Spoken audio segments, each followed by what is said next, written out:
परमात्मा पिता ने हमें इस विश्व नाटक का, जिसे हम ड्रामा कहते हैं, इसका ज्ञान हमें सुनाया।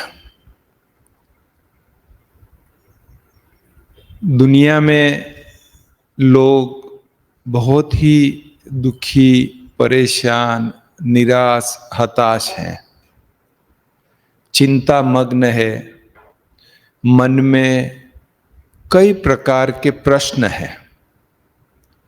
क्या, क्यों, कैसे, किस लिए, किसने, कब, कई प्रश्न हैं। और प्रश्नों के कारण उलझने हैं, और उलझनों के कारण अशांत है,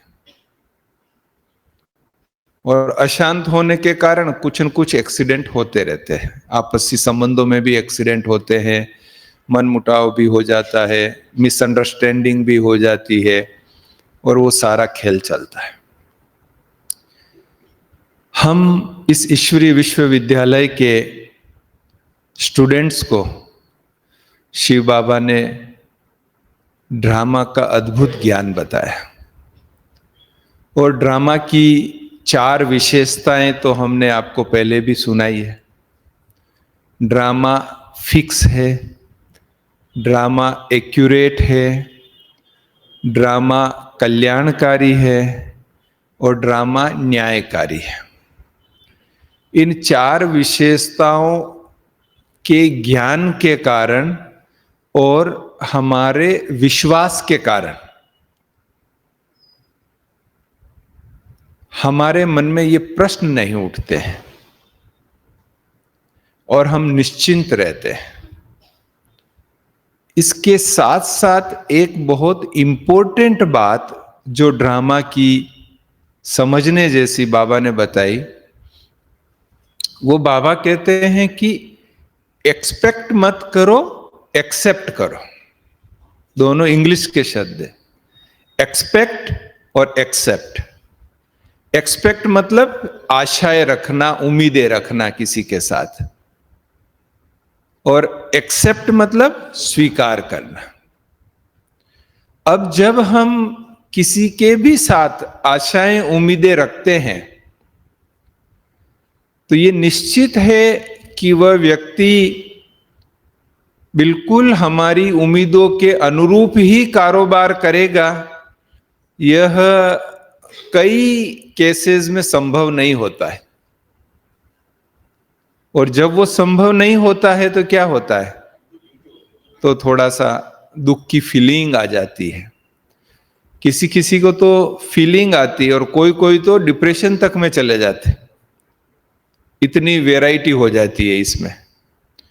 तो परमात्मा पिता ने, हमारे प्यारे शिव बाबा ने हमें जो एक फॉर्मूला दिया, उसको कहे मंत्र दिया, सूत्र दिया कि स्वीकार करो।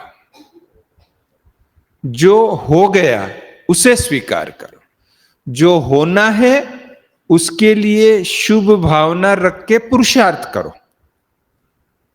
जो होना है अभी, उसके लिए शुभ भावना रख के पुरुषार्थ करो। शुभ भावना के साथ, जिद के साथ नहीं। अगर जिद के साथ पुरुषार्थ किया तो फिर वही आशा, उम्मीद वाली बात हो जाएगी, एक्सपेक्टेशन वाली बात हो जाएगी, जो हमें निराश कर सकता है। लेकिन एक शुभ भावना है कि भाई ऐसा हो, और उसके लिए पुरुषार्थ करें। और जब हो जाए तो जो हुआ उसे स्वीकार करें। और स्वीकार क्यों करना है? क्योंकि ड्रामा की 4 विशेषताएं हमें अच्छी तरह याद है। जैसे मैं एग्जाम्पल देता हूं कि हमें ट्रेन पकड़नी है, तो हम पर्याप्त समय लेकर घर से निकलते हैं कि भाई हम वेल बिफोर डिपार्चर स्टेशन पे पहुंच जाएंगे। पूरा पुरुषार्थ करते हैं।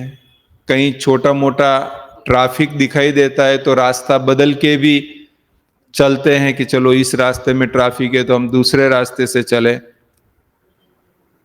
आगे जाते हैं, ऐसा संभव है कि कहीं व्हीकल में कुछ खराबी आ जाए तो भी चलो नया व्हीकल दूसरा किराए का ले लो उसी समय,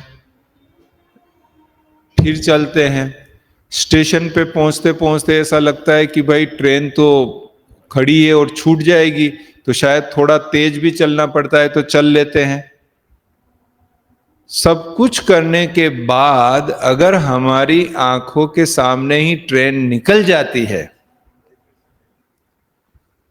तो स्वीकार कर ले कि यही ड्रामा है और इसी में मेरा कल्याण है। मुझे एक सब जोन वाले कब से इनविटेशन दे रहे थे, बहुत बरसों से, कि आप हमारे यहाँ आए ही नहीं हैं, आप आओ आप आओ, बहुत इनविटेशन दे रहे थे।